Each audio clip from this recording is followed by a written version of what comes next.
Hello there and welcome to my Hugo PS2 retrospective series, where this time we're taking a look at the 5th game released on the console, Agent Hugo Lemoon Twist. I've reviewed a total of 10 Hugo games across the PS1 and PS2 series now, and this marks the first one that isn't developed by ITE Media.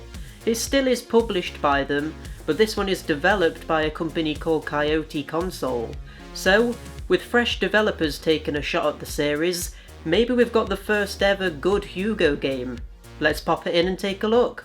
The PS2 series of Hugo games have been all over the place so far. We've had a kart racer, a sailing game, a driving game with stealth elements, and a hoverboard racing game, and now, as to be expected, we've got yet another game genre to add to the mix. But this time, it's actually one that Hugo has done before. The good old-fashioned 3D platformer. I've been wanting Hugo to go back to this style for ages now, so I'm actually pretty excited to give this a shot. In the first cutscene we're introduced to a new bad guy called Dr. Hypno, whose big plan is to send a satellite into space and hypnotise the entire planet, therefore ruling over it and becoming an evil tyrant. Agent Hugo has once again been called in by Risk to put a stop to Dr. Hypno's plans by infiltrating his base and capturing him before he completes his work on the satellite. Honey Bunny and W make their return in this game too after being absent from the previous one, so I guess it's nice to see them again. They don't really do anything though, so to be honest they didn't really need to be here, but still. The gimmick with this game is that Hugo is given a suit which allows him to use several different modifications throughout his adventure, but I'll go into more detail with those later. The first thing we do in the game is walk around this hub world, which has a tutorial area where you can try out different suit modifications and also access a level select screen, put on different suits you've unlocked, and re-watch cutscenes too. The hub area is a bit minimal and to be honest is a bit pointless because you still have to access a level select menu anyway.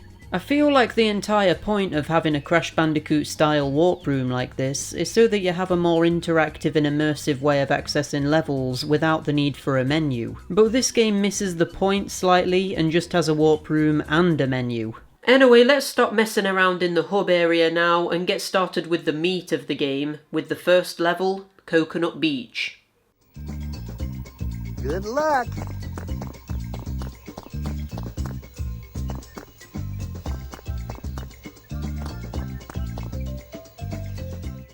Wow. Okay, so as soon as I start the game, I turn around to look for secrets and not only come up against an invisible wall, but also spot a split in the floor textures. It just reeks of poor production value. We're off to a great start.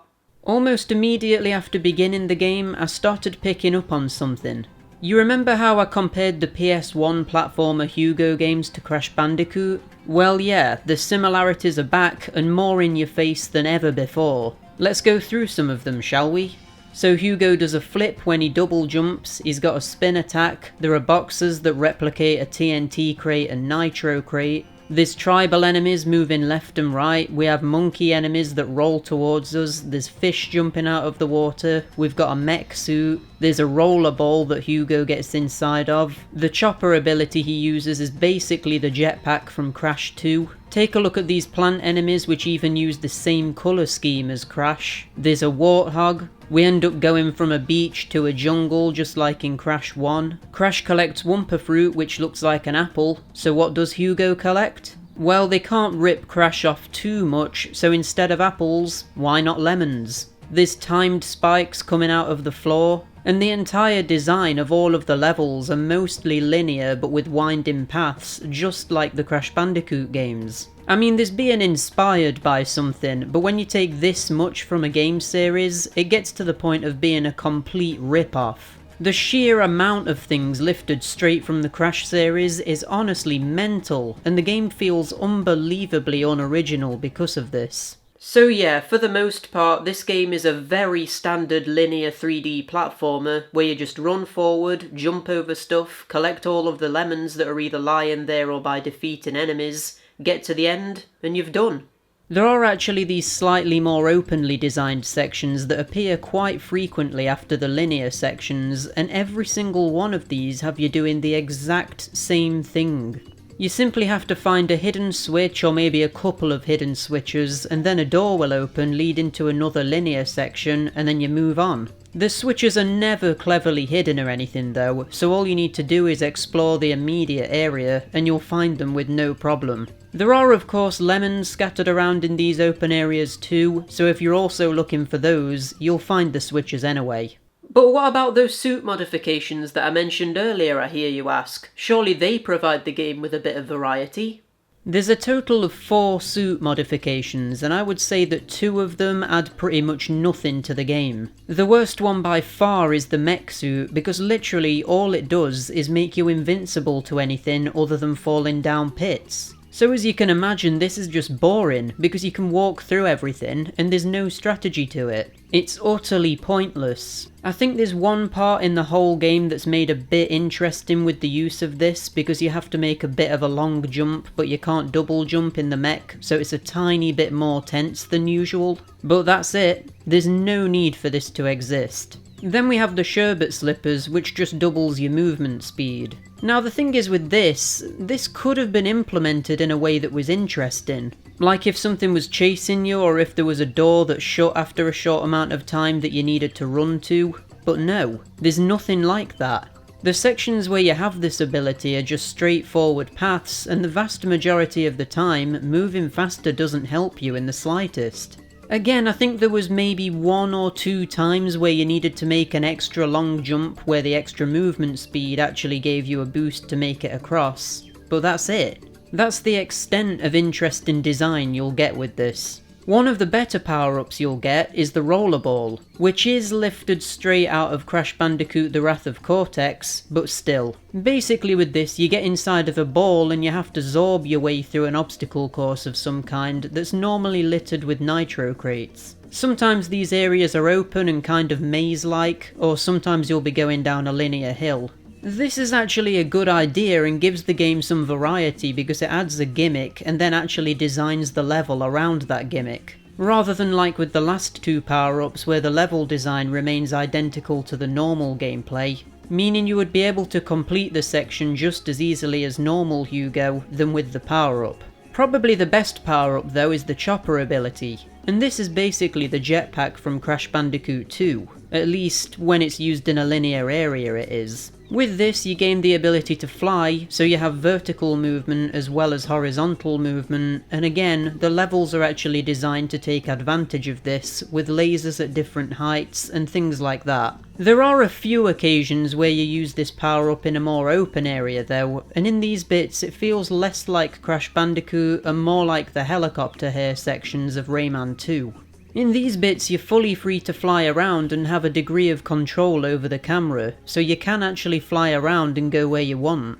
So this freedom separates this from the main gameplay style. So yeah, overall, these abilities are very hit and miss and could have done with being expanded upon, to be honest. It's like the developers lacked the imagination to actually do anything interesting with them, and it's a shame. It could also be argued that every single one of the power-ups in this game are ripped directly from Crash. We've already mentioned how the mech and rollerball are literally from The Wrath of Cortex. Then there's also the chopper, which is very similar to the jetpack from Crash 2.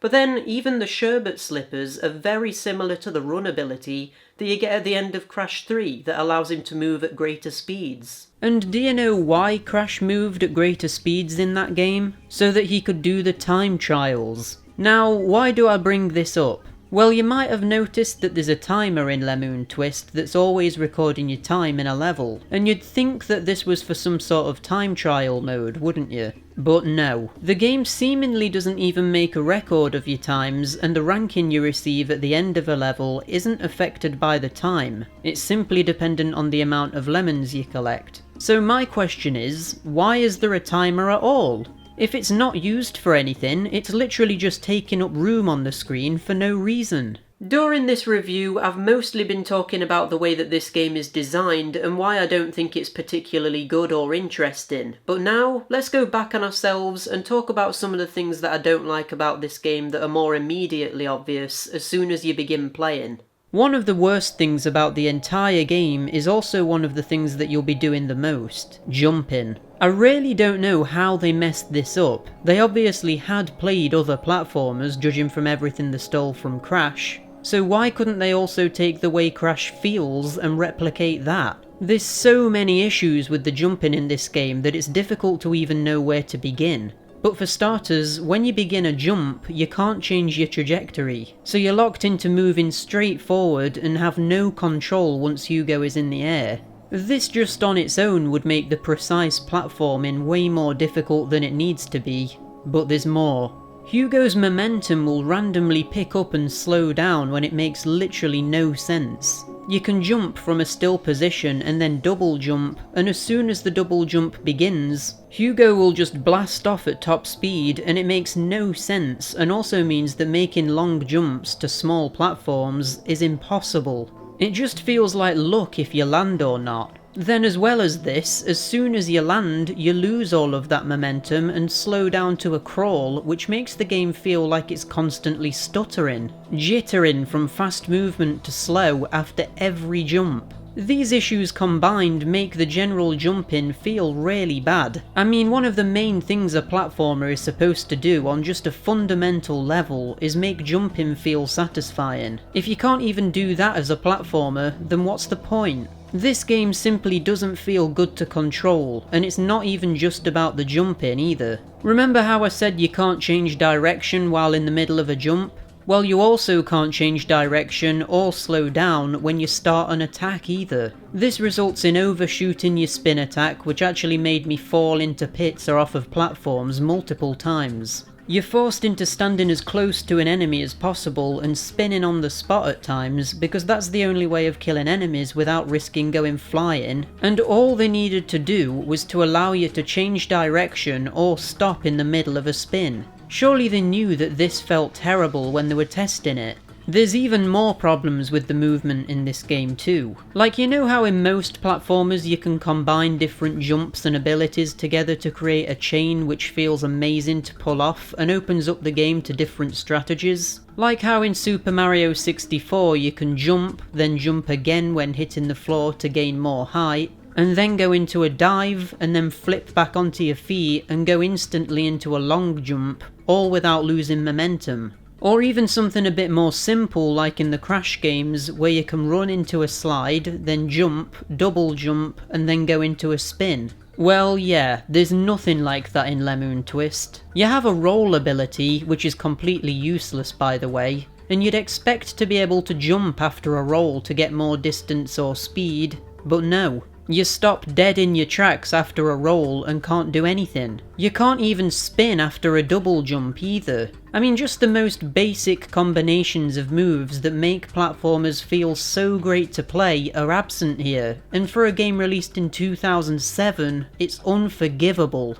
On top of all of this, we have a ridiculously low frame rate throughout the entire game that just makes the whole thing feel choppy and almost unfinished. The animation of Hugo's running and movement looks jittery and like it's missing frames of animation, kinda like he's snapping into place as he turns. You can't freely rotate the camera in the open areas, and rather you have to snap it behind you, which works, but is still incredibly dated and awkward for a platformer. Some enemies drop lemons and some don't for some reason.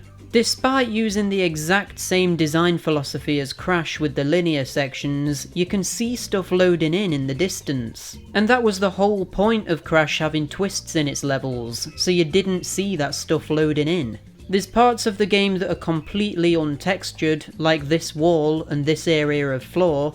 The enemies are constantly recycled even if the level theme is different and it makes no sense. And the audio balancing with these monkeys is totally off. They're the loudest thing in the whole game. If you think I'm done talking about the problems with this game at this point, then you're wrong. The issues just keep rolling in. There's a real lack of attention to detail. Through my one playthrough, I found that there's no water effects. Like no splashing animation or Hugo changing to look wet or anything like that. It's like the water is just a static object that Hugo moves through, rather than being physically present. Then there's the lava, which in this area wasn't even affecting me. I spent ages just walking around in it and nothing happened. There's also no footprints when you walk around on the snow, which even Croc on the PS1 did. I mean, come on! If Croc did it, surely Hugo can do it 11 PlayStation games into the series and on hardware that's a generation above Croc. There's not a single bit of combat that's in any way interesting. You can literally defeat every enemy in the game by spinning into them, and that's all you need to do. Some enemies aren't affected by the TNT boxes, so sometimes you can't even have fun with that. You have a roll move that can be used as an attack, but there's no enemy that needs to be beaten this way, so what's the point? Even the ways that enemies attack you are boring. They either throw projectiles at you, run straight at you, or literally stand still and wait for you to kill them. And that's the extent of combat variety you get in here. The levels are way too long as well. Some take around 20 minutes to get through, and when the levels are as boringly designed as this, at least for the most part, it really did become a bit of a slog by the end of it. There's 3 levels in each theme that you need to do in a row too, so it even becomes visually boring after a while. What they probably should have done is had 1 level in each theme, but take the best designs they had across the 3 levels and just put it all into one more interesting level. Then the game would be shorter, but a lot better off for it because all of the fat would have been trimmed. The music doesn't change when you move on to a different level either, which doesn't help how boring it feels. The music changes with the theme, which is appreciated, but you still have to go through 3 levels of the same music all in a row. Plus, there's a couple of tracks here that are straight up reused from Agent Hugo Robo Rumble, including the last and only boss theme.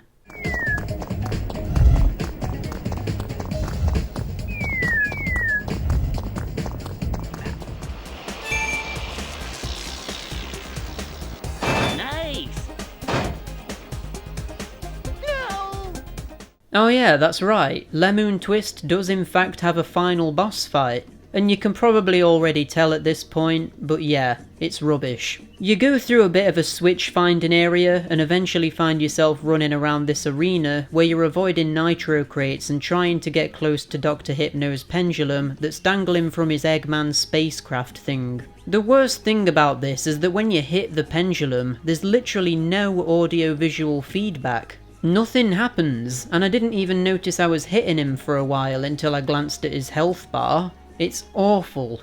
Geez, that was a lot of negatives. But the gist of what I've been saying really boils down to the fact that this game really isn't very good. But having said that, this is the best Hugo game that I've played yet on the PS2, so there's got to be some things I like about it, right? Well, one of the things I liked is the fact that you're actually rewarded for getting all of the lemons with new suits for Hugo to wear. I missed a single lemon during my playthrough of the game, and because I knew I was actually gonna get something, I did replay the level to get that one lemon I missed, and I did 100% the game. The suits are actually pretty good too. Not amazing or anything, but a few of them seem to reference pop culture. Like with the Plummer costume clearly being inspired by Mario's colours, the Chop Chop costume being a reference to Kill Bill using the bride's yellow jumpsuit as inspiration, and the Gon Batty suit being completely black, which I can only assume is a reference to Batman. The voice acting is actually pretty decent yet again, because it uses the same voice actors from Agent Hugo Robo Rumble. I thought it was new standard issue Risk thermal underwear. It's a bit itchy. Can I ask one question? Of course, Agent Hugo. Why is your new office so small? We are in a lift, Agent Hugo, on our way to our new HQ deep underground, where Dr. Hypno's rays can't reach us. If there's one area where the Hugo games have consistently improved during the PS2 era, it's the voice acting, so at least there's that. The cutscene quality is yet again also pretty good. Obviously it's not mind-blowing, but for a game with what I can only assume is a low budget, it looks pretty good. There's also cutscenes at the start of every new level theme where there's an ongoing gag where Hugo keeps getting blown up by a secret message that self-destructs. It's not that funny, but it's kinda cute, I guess. Come to think of it, the graphics in the main game are also pretty good. Again, keeping in mind that this game probably didn't have a huge amount of money behind it. The thing that lets the overall quality of graphics down though is all of the technical issues I mentioned earlier, like the frame rate, bad animation, lack of attention to detail, and things like that. It's a shame because when the game is static and you can't see any of those issues, it actually looks half decent. There is a degree of attention to detail with Hugo's idle animations, and he has a subtly funny line when he's idle too. I have a feeling someone's watching me. It's not laugh out loud funny, but it's good knowing that Hugo is still breaking the fourth wall, but in these more low-key ways. Well, that is apart from at the end of the game where he literally outright thanks the player for the help. I'll get you next time, Agent Hugo! Mark my words! And thanks for your help, too. I always knew there was someone looking out for me.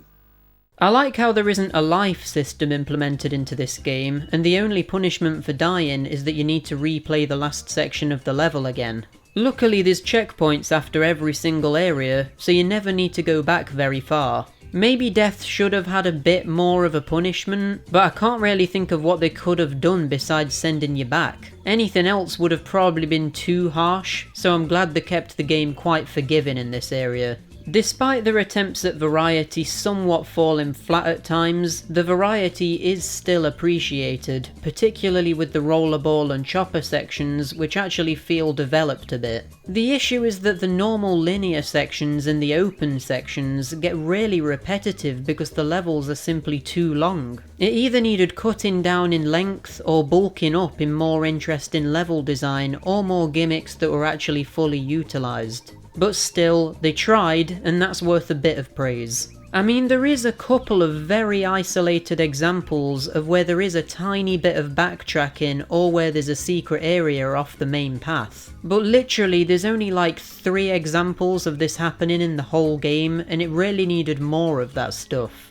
It's just too simple and straightforward, and ultimately, boring.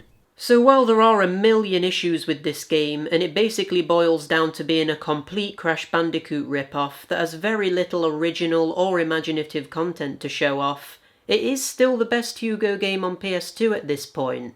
It's a below par platformer, and there's no reason to play it because there's so many better alternatives out there, but at least I can judge this one as an actual game and not just as a Hugo game.